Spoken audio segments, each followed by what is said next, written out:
لوگوں سے عزتیں تلاش کرتے ہو تو وہ کیا تمہیں عزت دیں گے؟ وہ تو کل اچھا کہتے ہیں، پرسوں برا کہنے لگ جاتے ہیں۔ لوگوں کے سامنے گڈ بک میں آنا چاہو گے تو وہ تو سویرے تمہارے بارے میں کچھ کہیں گے، شام کچھ اور کہیں گے۔ اپنی روحانی زندگی آباد کریں، اپنے مسلح کو وقت دیں، اور دنیا سے چھپ کر، اس موبائل کو بند کر کے اور اپنے آپ سے بھی چھپ کے اور تنہا ہو کے چھپا کے سارا کچھ اپنے آنسو اپنے رب کی بارگاہ میں پیش کریں، اس کے حضور حاضری دیں۔ سنو نا ترمذی کی حدیث، اور اسے یاد رکھنا، نبی پاک علیہ السلام نے فرمایا اپنے دکھ لوگوں کے سامنے نہ بیان کرنا، سیٹھوں نوابوں کو نہ بتاتے پھرنا، دنیا داروں کے سامنے جا کے نہ رونا کہ میں تکلیف میں ہوں۔ فرمایا اگر دنیا داروں کو دکھ بتاؤ گے رب تمہیں کبھی غنی نہیں کرے گا۔ اور لوگ ہیں کہ الٹا مذاق اڑائیں گے آپ کی، جس سے بڑی پکی یاری ہے نا، پکی، وہ تب تک پکی ہے جب تک آپ نے 50,000 مانگا نہیں، اور جس وقت آپ نے کہہ دیا کہ میں مجبور ہوں میری مدد کر، تو پھر ختم ہو گئی دوستی۔ لوگوں کے تعلقات آپ کے ساتھ تب تک ہیں جب تک آپ ان سے کوئی ضرورت وابستہ نہیں کرتے۔ کریم محبوب فرمانے لگے بندوں کے سامنے دکھ نہ بیان کرنا، اللہ تجھے کبھی غنی نہیں کرے گا۔ تو اپنے دکھ اپنے رب کو بتا، تو دعائیں مانگ، تو اس کی بارگاہ میں حاضر ہو، تو اس کے حضور عرض کر۔ فرمایا اپنے دکھ اپنے رب کو بتا، وہ جلدی کرے یا دیر سے کرے تجھے ساری دنیا سے بے نیاز کر دے گا، تجھے کسی کا محتاج نہیں رہنے دے گا۔ اپنے مسلح کو، اپنی دعاؤں، ایک بزرگ فرماتے ہیں میں نے دعا مانگنے کا طریقہ اپنی بیوی سے سیکھا۔ دعا مانگنے کا طریقہ اپنی، سیکھنے والے تو اپنے بچوں سے بھی سیکھ لیتے ہیں، سیکھنے والے تو ہر ایک سے سیکھتے ہیں۔ وہ کہتے ہیں میں نے دعا مانگنے کا سلیقہ اپنی بیوی سے سیکھا ہے۔ حضرت وہ کس طرح؟ فرمانے لگے میری بیوی نے نا مجھے کوئی کام بتایا، کچھ پیسوں کی ضرورت کے لیے کہا، تو میں نے اسے کہا کہ بھئی ابھی میرے پاس نہیں ہے، کچھ دنوں میں آتے ہیں تو میں دے دوں گا۔ عورتوں کی عادت ہوتی ہے وہ بار بار یاد کراتی ہیں، 2-4 دنوں کے بعد پھر اس نے کہا حضرت وہ میں نے کہا تھا کچھ پیسے، میں نے اسے کہا کہ ابھی میرے پاس نہیں ہے، کچھ دنوں میں ملتے ہیں تو میں تمہیں دے دوں گا۔ اس نے کچھ دنوں کے بعد پھر کہا حضور وہ میں نے کچھ پیسے کہے تھے۔ فرماتے میں نے ڈانٹ دیا، میں نے کہا کہ کیا تو روز مجھے شرمندہ کرتی ہے، کہا نا میرے پاس نہیں ہے، ہوں گے تو دے دوں گا، تو روز یاد کراتی ہے۔ فرماتے ہیں اس نے پہلے تو میری ڈانٹ کو سہا، پھر میرے سخت جملوں نے اس کی آنکھوں میں آنسو پیدا کر دیے، پھر اس نے اپنے آنچل میں اپنے اس دکھ کو سمیٹا، اور پھر اس نے ایک جملہ کہا تو میں رو پڑا، اور مجھے اپنے رب سے مانگنے کا طریقہ آ گیا۔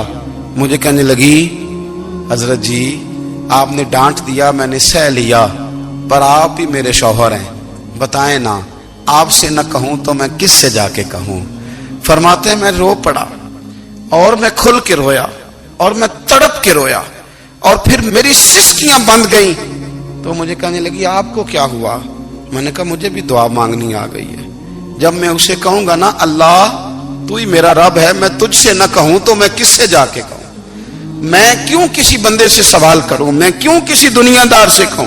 میں تیرے بندوں کا، نیک بندوں کا وسیلہ لے کے، تیرے محبوب کی غلامی لے کے تیری بارگاہ میں آیا، تجھ سے نہ مانگوں تو کس سے مانگوں؟ سمجھ آ گئی ہے؟ جب میں اس رنگ میں مانگوں گا تو پھر رب میرے اوپر بڑا ہی فضل فرمائے گا، وہ میرے اوپر بڑی رحمت کرے گا، وہ میرے لیے آسانیاں کرے گا۔ عزیز دوستو، ہم اس طرح کرنے لگ گئے ہیں کہ ہم نے نا اپنے تعلقات پر اعتماد کرنا شروع کر دیا ہے۔ میرے تعلقات بہت ہیں، ہم نے اپنی دولت پر اعتماد کرنا شروع کر دیا ہے، میرے پاس دولت بہت ہے۔ ہم نے اپنے علم پر، اپنی شہرت پر اعتماد کرنا شروع کر دیا ہے کہ میرے پاس فلاں چیز بہت ہے۔ یاد رکھنا جب بے نیاز اپنی صفت بے نیازی دکھاتا ہے تو بڑی بڑی دولتوں والے مجبور نظر آتے ہیں۔ بھائیو جب انسان کا رشتہ اپنے مالک کے ساتھ ہوتا ہے پھر تو غم بھی کچھ نہیں کہتے، پریشانیاں بھی کچھ نہیں کہتی، پھر تو زندگی صبر والی، پھر تو زندگی توکل والی، پھر تو زندگی بھروسے والی، پھر انسان اپنے آپ کو رسوا نہیں کرتا، دنیا داروں سے امیدیں اس کی ختم ہو جاتی، امیدیں اللہ رسول سے لگا لیتا ہے، مضبوط ہو جاتا ہے، مضبوط، طاقتور ہو جاتا ہے، خوددار ہو جاتا ہے، باوقار باعزت ہو جاتا ہے۔ حضرت بہلول دانا رحمت اللہ علیہ بیٹھے تھے تو ہارون رشید حج کر کے آ رہا تھا، تو رستے میں حضرت شیخ سے ملاقات ہو گئی تو السلام علیکم کے بعد کہنے لگا حضور کوئی حکم ہو تو بتائیے گا. تو حضرت بہلول دنا فرمانے لگے تیرا رب کون ہے؟ اس نے کہا اللہ. تو فرمایا میرا کون ہے؟ کہا اللہ. فرمانے لگے تو بڑا ہی بیوقوف ہے، کیا تو یہ سمجھتا ہے کہ رب ہارون رشید کو تو دے گا اور بہلول دانا کو بھول جائے گا؟ تیرا بھی وہی رب ہے، میرا بھی وہی رب ہے. اس نے اگر تجھے دے کے آزمایا ہے تو ہو سکتا ہے مجھے نہ دے کے آزما رہا ہو. جب اس کی حکمت کے تقاضے ہوں گے تو عطا کرے گا اور دے گا. تو جا اپنا کام کر. بھائی اپنی روحانی زندگی، اپنی عبادات، اپنے وظائف، اپنے روزمرہ کے معاملات، اپنی دعائیں، اپنا استغفار. دیکھو کوئی مشکل کام تو نہیں، 2 رکوع ہیں سورہ واقعہ کہ اگر رات کو پڑھ لی جائے تو. میں کس طرح یہ بات بیان کروں کہ تعویذ بانٹنا آسان ہے اور وظیفہ بتانا مشکل ہے.